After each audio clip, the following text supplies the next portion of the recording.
Baik, kembali bersama kami dalam Selamat Pagi Malaysia dan kepada anda yang baru saja bersama dengan kami, banyak lagi pengisian menarik menanti anda. Dan pastinya juga dalam usaha untuk memperkukuhkan lagi ekonomi domestik dan juga memberikan lembaran baru dan juga dari segi meringankan beban warga masyarakat, pastinya satu lagi program yang telah pun ataupun inisiatif yang telah pun diperkenalkan oleh kerajaan. Sedikit kami bawakan juga bagaimana untuk kita kembali ke rutin ekonomi seperti biasa selepas ini. Bertuah sekali di studio pagi ini dalam kesibukan beliau sempat juga bersama kami di studio pada pagi ini Datuk Johan Marikan yang merupakan pengarah pejabat belanjawan negara dari Kementerian Kewangan Malaysia. Setahun kebelakangan ni kalau diimbau kembali Datuk ya, satu tahun yang sangat mencabar. Tidak pernah ada garis panduan untuk bagaimana melaluinya. Namun saya rasa kerajaan menjalankan tugas yang sebaik mungkin. Malaysia setahun prihatin tu memang tema yang kita kira satu pendekatan yang dilakukan sebaik mungkin dan pemerkasa diberikan kepada rakyat. Bagaimana ini memberikan lagi kelainan dan nilai tambah lagi kepada masyarakat dari apa yang telah pun diumumkan. Okay, terima kasih Terence Zaliha, terima kasih untuk mengundang saya untuk pagi ini di Selamat Pagi Malaysia. So, seperti mana yang telah dijelaskan, kerajaan telah baru-baru ini telah mengumumkan program pemerkasa, iaitu program yang terkini dan serta ni ada banyak lagi dari segi maklumat berhubung dengan program pemerkasa dan mungkin sekali imbas program pemerkasa dia ada 4 fokus utama lah. Yang pertamanya ialah dari segi nak untuk mengawal penularan wabak COVID-19, dengan itu penekanan pada nak untuk menambah baik program imunisasi vaksin COVID-19. Yang keduanya ialah untuk memacu pemulihan ekonomi dan terdapat langkah-langkah seperti mana menambah baik ataupun menambah projek kecil banyak 2.5 bilion untuk merangsangkan aktiviti ekonomi di ekonomi setempat dan di peringkat akar umbi. Dan ketiganya dari segi untuk menyokong usahawan lah, terutamanya mereka yang terjejas nak memulakan semula perniagaannya pasca PKP. Terdapat juga bantuan seperti grant khas prihatin, tiap PKS Mikro dapat RM1,000 setiap satu PKS. Dan keempatnya dari segi untuk membantu mereka yang terjejas lah, terutamanya individu yang mungkin kehilangan pendapatan, dapat bantuan tambahan RM500 lah. So terdapat pelbagai program, ada 4 fokus utama, ada 20 inisiatif dan semua maklumat ini boleh didapati dengan melayari laman web Kementerian Kewangan, iaitu www.mof.gov.my. Kalau pergi yang tu laman web utama Kementerian Kewangan, ada juga satu butang Belanjawan 2021. Dengan link tersebut dapat maklumat bukan sahaja untuk program pemerkasa tapi juga untuk program-program lain yang dilaksanakan oleh Kementerian Kewangan, terutamanya Belanjawan 2021, dan juga ada juga program ataupun langkah-langkah daripada pakej yang sebelum ini, Permai, Prihatin, dan masih lagi giat dilaksanakan. Dan kesemuanya maklumat tersebut boleh dilayari. Terdapat beberapa program, sebenarnya pemerkasa banyak daripada programnya akan bermula bulan April. Mungkin baru-baru ini kerajaan baru selesai dari segi bayaran grant khas prihatin daripada Permai baru Khamis lepas dan selesai semalam. Saya tengok ada juga yang mereka PKS Mikro kata mereka ketinggalan, mereka tidak dapatnya.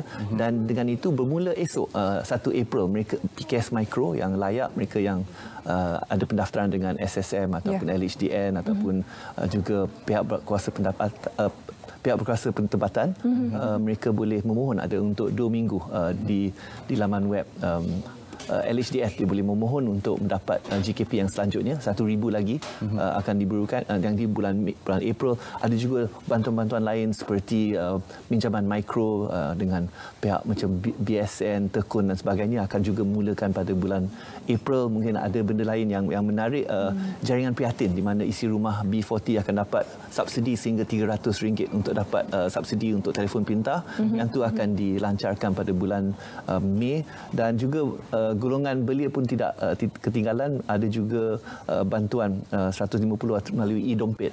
Dia itu tambahan daripada e-penjara yang dibuat sebelum ni, yang itu bulan Jun. Ya, jadi ada pelbagai program sebenarnya yang dilaksanakan oleh Kementerian Kewangan, dan yang menariknya kalau kita lihat pada belanjawan-belanjawan sebelum ini, ia akan diuruskan oleh pelbagai kementerian bersama.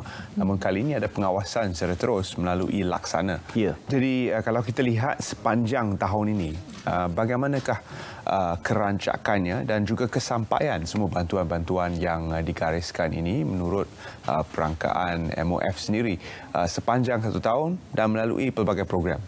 Ya, so satu yang selalunya di penekanan oleh kerajaan, terutamanya dalam melaksanakan, sebab ini bukan satu tahun yang biasa, seperti mana yang tadi sebut saya, probably once in a lifetime, satu krisis yang tidak pernah ditempuhi oleh negara, dan dengan itu bagi memastikan bahawa semua bantuan-bantuan yang telah diumumkan tahun lepas terdapat beberapa pakej rangsangan prihatin bencana kita yang secara keseluruhannya berjumlah 305 bilion dan ditambah baik pula dengan pakej yang diumumkan pada tahun ini Permai dan Perkasa yang 15 bilion untuk Permai dan juga 20 bilion untuk Perkasa yang ditambah lagi dengan itu pakej ini 340 bilion.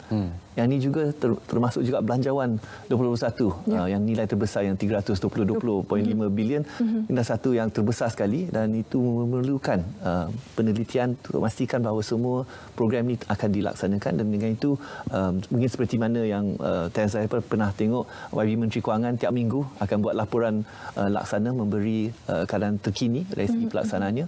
Saya rasa alhamdulillah, saya rasa keseluruhannya semua program berjalan lancar. Ada terdapat beberapa yang mungkin dapat sedikit kelambatan, tapi dengan adanya dari segi struktur unit laksana untuk memastikan pemantauan dan juga dari segi penzahiran secara tiap minggu, yang memastikan bahawa mana-mana isu yang berbangkit akan diberi perhatian yang sewajarnya. Apakah cabaran utama untuk membawa semua program-program ini kepada rakyat dalam satu keadaan ekonomi yang mencabar? Kalau melihat dari segi permukaannya, sudah pasti kita boleh mengagak bahawa pendapatan negara pun terjejas pada tahun lepas. Jadi adakah itu merupakan cabaran utama ataupun adakah terdapat cabaran-cabaran lain yang perlu ditangani oleh Kementerian Kewangan? Saya rasa bagi pihak kami dan mungkin pentingnya seperti saya untuk datang kepada Selamat Pagi Malaysia ialah untuk memastikan bahawa orang ramai, rakyat sedar pelbagai program yang dilaksanakan oleh kerajaan yang seringkali didengar di luar sana ataupun di peringkat akar umbi ada bantuan yang tak diterima. Mungkin sebab mereka tidak sedar, tidak memohon dan sebagainya. So, itu antara cabarannya di mana kerajaan telah menyediakan satu peruntungan yang agak besar, pelbagai kemudahan, tapi yang penting sekali bagaimana kita memastikan bahawa mereka yang layak, mereka yang memerlukan akan mendapat bantuan tersebut. Adakah antara juga yang barangkali tidak dibawakan dalam komuniti masyarakat keciciran ini, kalau kita boleh gunakan terma tersebut, Datuk, ya, mereka yang tidak register dengan LHDN pun sebenarnya itu merupakan salah satu aspek mengapa, mungkin salah satu faktor mengapa mereka tidak termasuk dalam senarai tersebut. Ya, so seperti mana yang saya sebut, mulai esok Grant khas prihatin yang akan berbuka untuk 2 minggu untuk pendaftaran untuk grant khas prihatin mereka yang sebelum ni tidak menerima. Tapi setakat ini sudah ramai yang menerima. Di bawah grant khas prihatin dah 900,000 PKS mikro yang telah terimanya, dan tapi mungkin ada juga yang tertinggal. Kita bukakan tempoh pendaftaran untuk mereka untuk 2 minggu bermula esok untuk mereka memohon. Tapi selain daripada menunggu untuk mereka tampil ke depan untuk memohon, satu pendekatan baru yang diambil oleh Kementerian Kewangan ialah di bawah di mana bantuan prihatin rakyat ada juga mungkin tidak sedar. Dengan itu kita dah mula untuk bekerjasama dengan agensi-agensi lain seperti Jabatan Kebajikan. Kita menerima mereka yang sudah ada dalam senarai penerima bantuan kebajikan, menerima data tersebut seolah mereka membuat permohonan, tapi mereka tidak. So secara automatik kita akan mengumpulkan daripada pelbagai sumber data yang ada. So take a whole of government approach, pastikan bahawa tiada siapa yang tertinggal jika mereka memerlukannya. Pada pendapat Datuk Johan, apakah indikator yang menunjukkan satu trend optimis, yang menunjukkan peningkatan dan kemajuan daripada apa yang kita lakukan selama 1 tahun ini dan kesannya kepada rakyat? Apakah indikator atau statistik yang boleh Datuk kongsikan? So, satu yang boleh nampak, sebab bila negara baru dilanda oleh COVID, tahun lepas. So suku pertama daripada tahun 2020 negara telah mengalami pengencupan ekonomi sebanyak negatif 17%. Tapi keadaan itu telah beransur pulih di mana secara keseluruhannya tahun 2020 yang menunjukkan pengencupan pada 5.6%. Tapi pihak kami agak yakin bahawa tahun ini akan menunjukkan pemulihan ekonomi berdasarkan belanjawan 2021. Unjurannya ialah antara 6.5 hingga ke 7.5%. Pertumbuhan ekonomi tahun ini satu pertumbuhan yang agak kukuh, tetapi yang tu diunjurkan sebelum pelaksanaan PKP. So dengan itu Bank Negara akan keluar dengan unjuran baru pada hari ini juga. Tetapi pihak kami masih yakin bahawa ia masih akan menunjukkan satu pemulihan dan pertumbuhan ekonomi yang kuat. Satu lagi yang dinampaknya ialah dari segi kadar pengangguran pada bulan Mei tahun 2020 dia berpuncak pada kadar 5.3%, tapi sekian ini dah menurun pada 4.8%. So itu menunjukkanlah keberkesanan antara program-program yang dibuat dari segi program subsidi upah dan juga dari segi insentif pengajian yang dilaksanakan oleh pihak Perkeso. Dan bercakap tentang kalau dalam aspek optimism Datuk ya, dengan bermulanya program imunisasi COVID-19 kebangsaan dan kita dapat saksikan pergerakan ekonomi itu semakin berkembang dan semakin dipulihkan, bagaimana dengan bermulanya fasa imunisasi ini mempercepatkan kita berada di landasan yang diinginkan, dan bagaimana impaknya pula kepada FDI ataupun sebab sekarang ini international travel dari segi sempadan itu masih lagi tidak dibuka sepenuhnya. Bagaimana kedua ini dapat diperkaitkan untuk pemulihan ekonomi? Mungkin biar saya juga bagi sedikit penjelasan dari latar belakang kepada pakej Pemekasa, sebab dalam konteks apa yang kerajaan buat dengan sekian beberapa pakej dan juga Pemekasa yang terkini, sebab dalam tempoh 1 tahun ini banyak pengalaman dan pengajaran yang kerajaan terpaksa mengambil sebab pada mulanya banyak ketidaktentuan dengan COVID. So dengan itu terpaksa dilaksanakan PKP secara keseluruhan, kebanyakan sektor terpaksa tutup dan ini satu kerugian tinggi. Bantuan pakej prihatinlah agak menyeluruh, semua mendapat bantuan prihatin nasional B40, M40 dapat, moratorium pinjaman semua secara automatik dan juga subsidi upah semua sektor. Tapi beransur dengan pengalaman dan kita memahami bahawa sebenarnya tumpuan kluster COVID hanya tertumpu di tempat-tempat tertentu. Kami dapat mengubah strategi dengan lebih tertumpu, dengan lebih bersasar. PKP tahun 2021, sektor-sektor utama masih dapat beroperasi. Kerugian berbanding dengan tahun lepas 2 bilion sehari, yang ini hanya 300 juta sehari. So kebanyakan dari sektor utama dapat beroperasi, dan langkah ke depan yang Berhormat Perdana Menteri dah dalam pakej Pemekasa kata kita nak resumption of normalcy, kita nak pastikan bahawa kita dapat balik kepada keadaan biasa di mana kita tak nak lagi melaksanakan PKP saja menyeluruh. Ini boleh ditumpukan pada secara bersasar. So dengan itu kita akan pastikan bahawa sektor ekonomi akan kian dibuka dan dengan itu bantuan pun boleh dikurangkan dan juga lebih tersasar pada hanya mereka yang terjejas. Dan aspek pengawal penularan COVID dari segi vaksin amat penting dalam strategi ini. Dengan itu kerajaan dalam Pemekasa telah meningkatkan peruntukan untuk vaksin sehingga ke 5 bilion supaya dapat diawalkan pelaksanaannya menjelang hujung tahun ini, dan itu akan membolehkan sektor ekonomi lebih terbuka.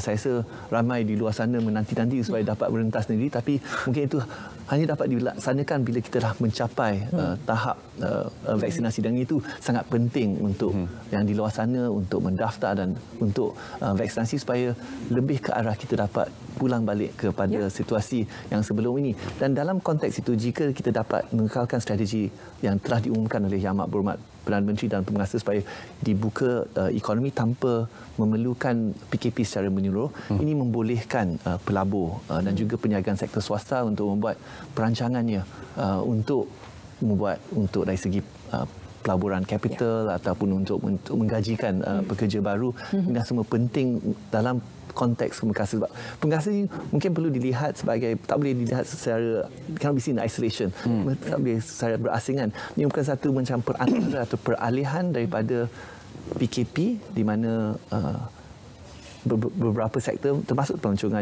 yang tertutup dengan dibuka semula kita dapat merangsangkan dari segi pemaksa untuk menjanakan ekonomi seperti yang saya sebut projek kecil. Kita nak juga membantu PKS kecil untuk memulakan perniagaan baru itu sebab ada disediakan kredit mikro tambahan sehingga 1.5 bilion tahun ini, dan kita juga nak, tapi masih lagi ada yang terjasuh, yang tu dah ada bantuan-bantuan tersasar yang tertentu. So itulah sebahagian daripada strategi yang tengah dilaksanakan untuk membantu ekonomi dari segi pulih dan kita balik kepada kehidupan normal.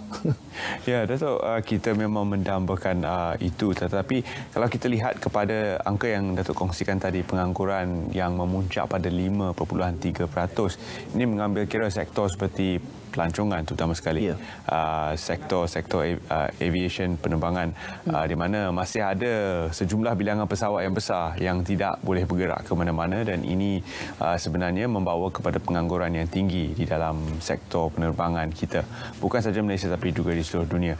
Dan juga sektor pelancongan yang kita lihat boleh bernafas kembali sedikit.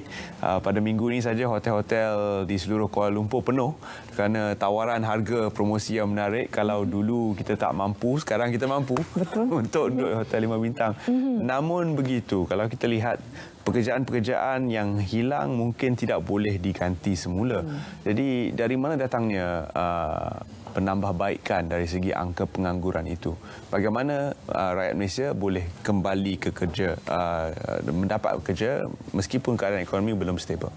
Okey, tapi dalam menangani isu pengangguran dalam konteks krisis COVID, kerajaan telah mengambil beberapa strategi melalui package-package yang diumumkan dan juga Belanjawan 21. Antaranya satunya ialah dengan program subsidi upah. Ini adalah satu strategi yang penting. Kerajaan telah membelanjakan lebih daripada 14 bilion yang telah dapat memanfaatkan lebih daripada 320,000 PKS dan juga membantu mengekalkan 2.7 juta pekerjaan. Satu ya untuk strategi mengekalkan pekerjaan yang sedia ada. Yang kedua ni dari segi insentif pengajian, di mana ini telah ditambah baik terutamanya dalam Belanjawan 21, di mana telah diberikan insentif sehingga 40%, 60% daripada gaji untuk tempoh 6 bulan, di mana seorang majikan yang menggajikan seorang akan dapat bantuan tersebut sudah untuk menggalakkan, untuk memacu dari segi penggajian baru, terutamanya mereka yang mungkin graduan baru yang keluar daripada sekolah dan juga yang mereka yang mungkin kehilangan kerja, terutamanya dalam sektor penerbangan seperti mana yang Terence sebut. Itulah strategi kedua untuk menggerakkan, untuk memacu dari segi pekerjaan baru untuk mereka yang mencari kerja.